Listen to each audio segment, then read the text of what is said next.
ভিক্টরকে পুলিশে দিয়ে অনুতপ্ত হয়ে রাহির কাছে ক্ষমা চেয়ে রাহিকে বুকে টেনে নিল রাজীববাবু। হ্যাঁ বন্ধুরা, আমরা এমনটাই দেখতে পাবো শুধু তোমারই জন্য ধারাবাহিকের আগামী পর্বগুলোতে। ভিক্টর টাকার লোভে বিশ্বাসঘাতকতা করে রাজীববাবুর অফিসের সমস্ত কাগজপত্র অন্য কোম্পানির হাতে তুলে দেয়। তবে রাহি দেখে ফেলে সবটা, আর টেন্ডারটা হাতছাড়া হয়ে যাওয়ায় রাজীববাবু একেবারে ভেঙে পড়ে। রাহি বাড়িতে এসে ভিক্টরের সমস্ত কুকীর্তি রাজীববাবুকে সবটা জানায়। রাজীববাবু প্রচণ্ড ক্ষেপে গিয়ে বলে, ভিক্টর আমার সাথে বিশ্বাসঘাতকতা করলো, ওকে আমি ছাড়বো না, শেষ করে ফেলবো। আর ঠিক তখনই ভিক্টরের প্ল্যান মতো অফিসের সিকিউরিটি গার্ড এসে বলে, জামাইবাবু নয় স্যার, রাহি বৌদিমণি মাঝরাতে অফিসে গিয়েছিল। এটা শুনে সবাই অবাক হয়ে যায়। এরপর ভিক্টর পুলিশ নিয়ে হাজির হয়। রাহি বলে, বিশ্বাস করুন, আমি আপনাদের ব্যবসার কোনো ক্ষতি করিনি। রাহিকে কেউ বিশ্বাস করে না, তবে রাহুল রাহিকে বিশ্বাস করে রাহির পাশে দাঁড়িয়ে চিৎকার করে বলে, দাঁড়ান অফিসার, রাহি নির্দোষ।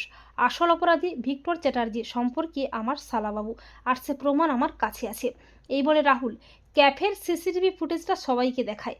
ফুটেজে দেখা যাচ্ছে কোম্পানির কাগজপত্র অন্য একজনের হাতে তুলে দিচ্ছে ভিক্টর। এটা দেখে সবাই চমকে ওঠে, এমনকি রাহুলের ভয়ে সিকিউরিটি গার্ড সমস্ত সত্যি ফাঁস করে।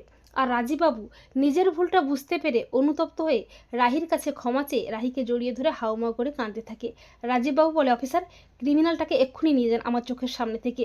এরপর পুলিশ প্রমাণ সমেত ভিক্টরকে টানতে টানতে থানায় নিয়ে যায়। তো বন্ধুরা, তোমরাও এটাই চাও তো? কমেন্ট করে এক্ষুনি জানিয়ে দাও তোমাদের মতামতটি।